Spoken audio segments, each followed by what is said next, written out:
एक बात अपने जीवन में सदा उतार कर,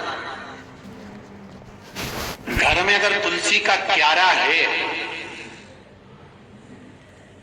तो तुलसी महारानी हमें ये बता देती है कि हमारे घर में सुख आने वाला है कि दुख आने वाला। जैसे शनि अपना प्रकोप दे रहा है या शनि उतर रहा है, ये किसी से पूछने की जरूरत नहीं पड़ती, अपने आप मालूम पड़ जाता। कैसे?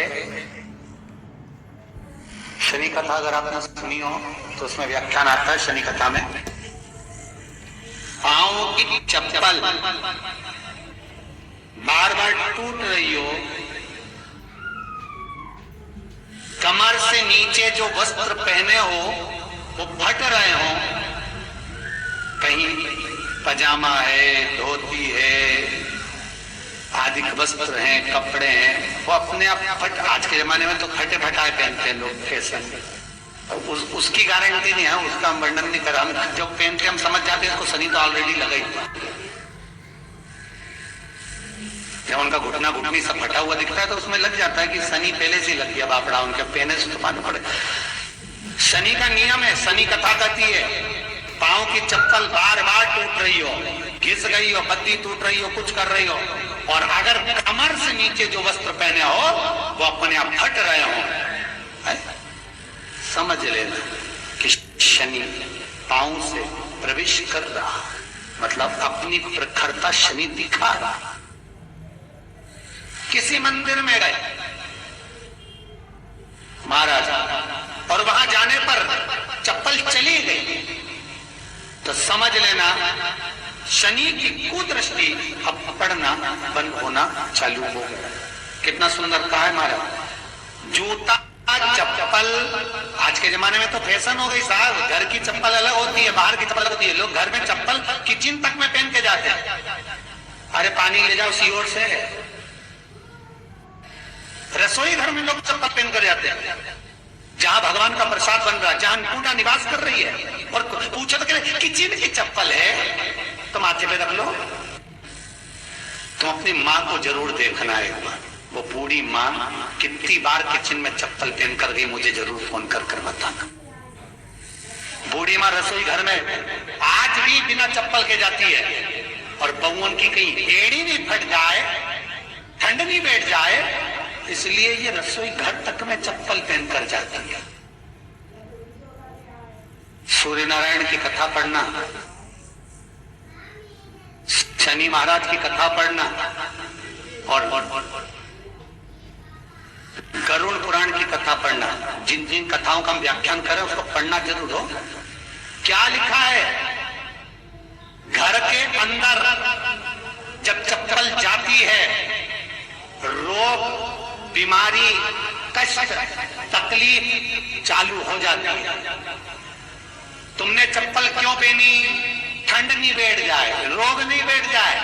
घर के अंदर उतना बढ़ गया, एक कालीन बिछा दो, एक दरी बिछा दो, मोटा आसन बिछा दो, जिस पर तुम चल लो। जरूरी है। कई कई लोगों को हमने ये भी देखा कि कालीन पर भी चप्पल पहन के चलते, और ब्राह्मणों को भोजन परोस रहा है, गुरुजन को भोजन परोस रहा है, ठाकुर जी की थाली बना रहा है, ठाकुर जी का थाल लगा रहा है, तो भी चप्पल है पांव। तेरा क्या होगा रे कालिया, क्या होगा? विचार तो करो। देह पड़ी रह जाए यहीं पर, सुधरो तो सिधर जाओ रे, या तो सुधरो नहीं तो सिधरो, थोड़ा सुधरो। रसोई घर में अन्नपूर्णा रहती है। रसोई घर में शिव महापुराण की कथा कहती है, जब भगवान शंकर को माँ जगत जननी भोजन करा रही थी, शंकर जी ने वर मांगा था अन्नपूर्णा। हे अन्नपूर्णे, तुम मेरे घर के बच्चों का भरण पोषण कर रही है। इस मृत्यु लोक में जितने मनुष्य जन्म लेते हैं ये मेरे पुत्र कहलाते हैं। तो अन्नपूर्णा ने कहा, चिंता मत करना भोलेनाथ, जिसके पर एक स्त्री, बेटी, कन्या या घर की बहू या बूढ़ी माँ भोजन बनाएगी, उस जगह पर मैं अन्नपूर्णा उसके शरीर में प्रवेश करूंगी। रसोई घर नहीं होगा, वो मेरा और तुम्हारा मंदिर कहलाएगा। अब मंदिर में चप्पल पहनकर भोजन का निर्माण करना ये श्रेष्ठता है। एक आसन पटक लो आप रसोई घर के अंदर, जिस आसन पे खड़े होकर आप भोजन बना लो, मोटा सा आसन रख लो, चप्पल की जरूरत ही नहीं। श्रीमद् भागवत कथा कर रही है, तुलसी का मात्र तो शनि अपनी दृष्टि बता देता है। शास्त्र कहता है जब घर के अंदर प्रवेश करने के, जब आप घर में प्रवेश करें तो कोने में चप्पल को उतार दें। बाहर जगह नहीं है तो घर के अंदर प्रवेश कर लेफ्ट में चप्पल को उतार दें, और 7 या 3 कदम के चप्पल उतर जाना चाहिए घर के अंदर। और उसके बाद अगर चप्पल अंदर प्रवेश कर रही है तो राहु केतु शनि के साथ प्रवेश करते हैं, जिसके घर में बीमारी कभी पीछा नहीं छोड़ती। शनि कथा, सूर्य की कथा का स्मरण करिए, आपको मालूम है, पहचान हो जाता। महाराज तुलसी बता देती है कि आपके घर की दशा क्या है। बार बार जल डालने के बाद भी तुलसी सूख रही है, बार बार आप पूजन कर रहे, पाठ कर रहे तो भी तुलसी के दल सूख रहे हैं। तुलसी बता देगी कि तुम्हारे घर में तकलीफ आने वाली है, कष्ट आने वाला है, सूख रही है। किसी ने जरूर कुछ ना कुछ ऐसा है कि इसमें घर में तकलीफ आएगी, तुमने लगाया फिर सूखी, फिर लगाया फिर।